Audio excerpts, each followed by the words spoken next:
शारीरिक आकृति कद काठी का विचार किया जाता है कि जातक का कद लंबा होगा, मध्यम होगा या छोटा होगा। वाल कैसे होंगे, घुंघराले होंगे या सामान्य होंगे। त्वचा का रंग कैसा होगा, साफ होगा या गेहुआ होगा।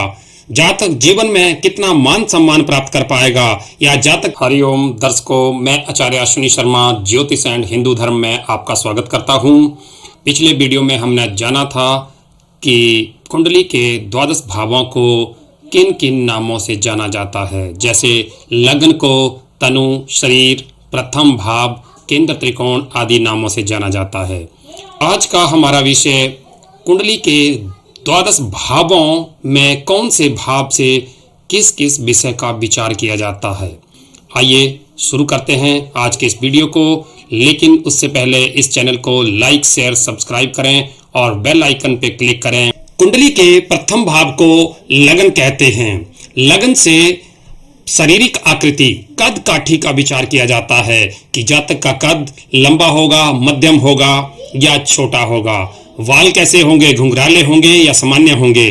त्वचा का रंग कैसा होगा, साफ होगा या गेहुआ होगा। जातक जीवन में कितना मान सम्मान प्राप्त कर पाएगा या जातक के जीवन में जो भी सुख दुख उसको प्राप्त होंगे, उसकी आयु का विचार जो है वो लगन से किया जाता है। लग्न लग्नेश कुंडली में जितने ज्यादा बलवान होंगे, उतना ही जातक जीवन में उन्नति और प्रगति को प्राप्त कर पाता है। इस प्रकार लगन लग्नेश का कुंडली में मजबूत होना बहुत ज्यादा जरूरी है। द्वितीय भाव जातक के धन का है। विद्या, पुत्र और पशुधन का विचार जो है वो द्वितीय भाव से किया जाता है। द्वितीय भाव जातक के मुंह का है। जातक का खाना पीना, आहार, शुरू की जिंदगी, घर के संस्कार, पैदा होने के बाद जो जातक को संस्कार प्राप्त होते हैं, उनका विचार जो है वो द्वितीय भाव से ही किया जाता है। जातक के मुंह जैसे दांत, आंख, नाक आदि का विचार जो है वो या इनसे संबंधित कोई परेशानियां आती हैं तो इसका विचार भी जो है वो द्वितीय भाव से किया जाता है। जातक का जो संचित धन होता है उसका विचार भी द्वितीय भाव से किया जाता है। क्रय विक्रय का विचार भी द्वितीय भाव से किया जाता है। वाणी का विचार, सच बोलना या झूठ बोलना या स्ट्रेट फॉरवर्ड बोल देना, इन सब बातों का विचार जो है वो द्वितीय भाव से किया जाता है। तृतीय भाव को भ्रातृभाव कहा जाता है। तृतीय भाव से जातक के पराक्रम, छोटे भाई बहन, धैर्य, कंधे, गर्दन, दायां कान, गला, बाजू आदि का विचार जो है वो तृतीय भाव से किया जाता है। तृतीय भाव से छोटी यात्रा, घर बदलना, संचार के साधनों, बोलने का स्पष्टीकरण, लिखना, रुचियां और माता की मृत्यु का विचार जो है वो थर्ड हाउस से किया जाता है। चतुर्थ भाव, चतुर्थ भाव को हम सुख भाव भी कहते हैं।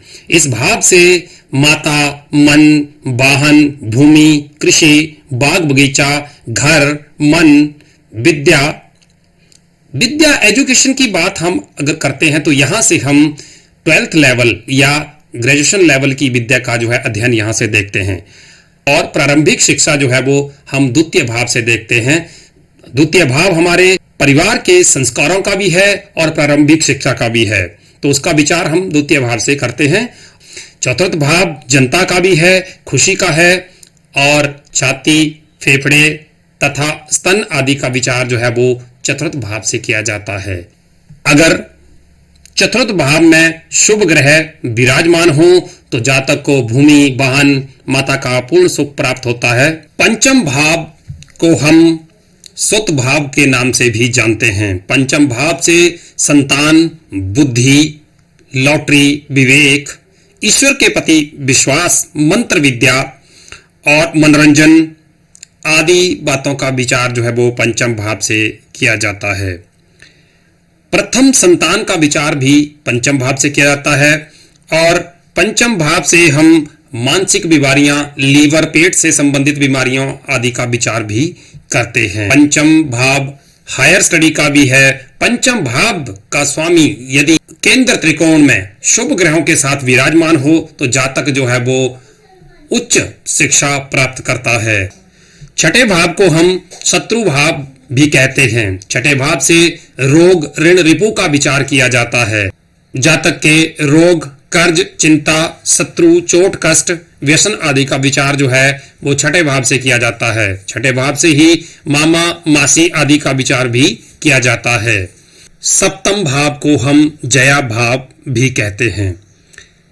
सप्तम भाव से पति पत्नी विवाह, मृत्यु, विदेश यात्रा, जीवन साथी का सुख, व्यापार और व्यापारिक साथियों का विचार, पदोन्नति का विचार, लंबी यात्रा, दूसरी संतान का विचार या रोग से राहत मिलने आदि का विचार जो है वो सप्तम भाव से किया जाता है। यदि किसी जन्म पत्रिका में सप्तमेश सप्तम भाव को देखे और उस पर शुभ ग्रह की दृष्टि हो तो ऐसे जातक को विवाह का संपूर्ण सुख प्राप्त होता है। सप्तम भाव पर मंगल, शनि आदि क्रूर ग्रहों की दृष्टि होना वैवाहिक सुख में कमी लाता है। अष्टम भाव को आयु का भाव कहा जाता है। यहां से जातक की आयु का विचार किया जाता है। जातक की राह में रुकावटें, अचानक दुर्घटनाएं, पैतृक धन का विचार जो है वो अष्टम भाव से किया जाता है। अष्टम भाव से ही जातक की आध्यात्मिक, राजनीतिक इच्छाएं कैसी हैं उनका विचार भी किया जाता है। जातक की मृत्यु कैसे होगी इसका विचार भी अष्टम भाव से ही किया जाता है। अष्टम भाव से लंबी बीमारियों का विचार भी किया जाता है। अष्टम भाव से गुप्त अंगों का विचार भी किया जाता है। मन की व्याकुलता, अंग विच्छेद, हाथ पैर आदि दुर्घटनाओं में कट जाना, इसका विचार भी अष्टम भाव से ही किया जाता है। नवम भाव को हम भाग्य भाव भी कहते हैं। नवम भाव को लक्ष्मी स्थान भी कहा जाता है। नवम भाव से हम पिता, गुरु, तीर्थ यात्रा, लंबी यात्राओं का विचार, कर्म कांड, उत्सव आदि का विचार जो है वो नवम भाव से हम करते हैं। शास्त्रों अनुसार जितने भी धर्म कर्म के कार्य, दान पुण्य आदि होते हैं उनका विचार जो है वो नवम भाव से किया जाता है। पौत्र पौत्रियां आदि का विचार भी नवम भाव से किया जाता है। नवम भाव जितना ज्यादा बलवान होगा जातक उतना ही भाग्यशाली होता है। दसम भाव को हम कर्म भाव भी कहते हैं। यहां से जातक की आजीविका का विचार किया जाता है। जातक नौकरी करेगा, व्यवसाय करेगा, जातक के अधिकार क्षेत्र क्या रहेगा और यश कीर्ति कितना मान सम्मान प्राप्त करेगा आदि का विचार जो है वो दसम भाव से किया जाता है। दसम भाव से घुटने और घुटनों के जॉइंट्स आदि का विचार भी किया जाता है। दसम भाव का स्वामी केंद्र त्रिकोण में स्वराशिगत उच्च होकर के बैठे तो ऐसा जातक जो है वो सरकारी रोजगार में उच्च पद को प्राप्त करता है। एकादश भाव, एकादश भाव को हम लाभ का भाव भी कहते हैं। यहां से जातक के आय के साधनों का विचार किया जाता है। धन लाभ, पुरस्कार, प्रसिद्धि, बड़े भाई और मित्र, बायां कान, हाथ आदि का विचार जो है वो एकादश भाव से किया जाता है। एकादश भाव में शुभ ग्रह विराजमान हो और एकादशेश केंद्र त्रिकोण में हो तो बड़े भाई का सुख प्राप्त होता है। एकादश भाव से घुटनों से नीचे पिंडलियों का विचार, बायां कान, बायां हाथ आदि का विचार जो है वो एकादश भाव से किया जाता है।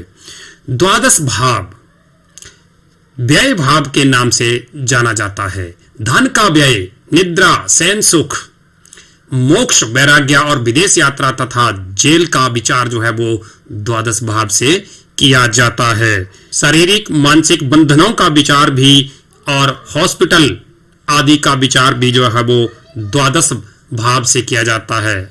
जातक के विरुद्ध षड्यंत्र का पता भी इसी भाव से चलता है। द्वादश भाव से पैरों का विचार, बाईं आंख, मानसिक असंतुलन, अनिद्रा संबंधी बीमारियों का विचार किया जाता है। दर्शकों, इस प्रकार हमने जाना कि कुंडली के द्वादश भावों में हम कौन से भाव से किस बात का विचार करते हैं। अगर हम सप्तम भाव की बात करें तो सप्तम भाव जातक के विवाह का है।